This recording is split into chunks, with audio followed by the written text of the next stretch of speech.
YSR Congress party నేతలని ఒక 3 గంటల పాటు మంగళగిరిలో ప్రశ్నించారు. ఈ ప్రశ్నించిన సందర్భంలో విచిత్రమైనటువంటి పరిస్థితి అక్కడ ఫేస్ చేశారు.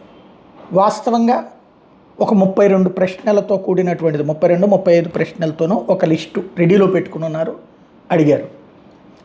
ఎవరిని వాళ్ళని అడిగినప్పుడు మీకు ఆ రోజున ఎక్కడున్నారంటే ఎవరికాళ్ళు సాధారణంగా అందరూ తెలివిగలవాళ్లే కదా, ఎక్కడో ఉన్నామని చెప్తారు. పార్టీ ఆఫీస్ దగ్గర ఉన్నట్టే మా పార్టీ ఆఫీస్కి పోతూ ఉంటుంటాం, ఆ రోజున ఉన్నానో లేదో నాకు తెలియదు అన్నటువంటి మోటల్లో చెప్పుకురావడం.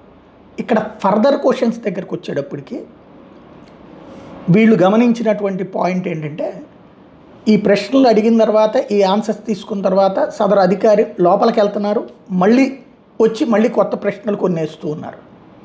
దీంతో పైనుండి ఎవరో నడిపిస్తున్నారు అన్నటువంటి పాయింట్ ఒకటి. రెండవది, ఫోన్లు, మెయిల్ ఐడి, పాస్వర్డ్లు అడిగితే ఫోన్లు ఇస్తాం, కాకపోతే చట్టబద్ధంగా అంటే ఇప్పుడు కోర్టులో ఆర్డర్ తీసుకోండి, మా ఫోన్ డైరెక్ట్గా ఇవ్వము అని చెప్పడం.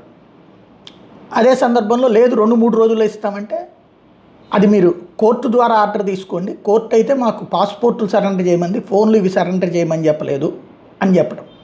అలాగే మెయిల్ ఐడీలు అంటే ఐడి ఇస్తే పాస్వర్డ్ అడిగితే పాస్వర్డ్ ఎట్లా ఇస్తాం, అది కూడా మీరు కోర్టులో నుండి తీసుకొచ్చుకోండి, అట్లా ఇస్తామని చెప్పి వీళ్ళు చెప్పడం. అదే సందర్భంలో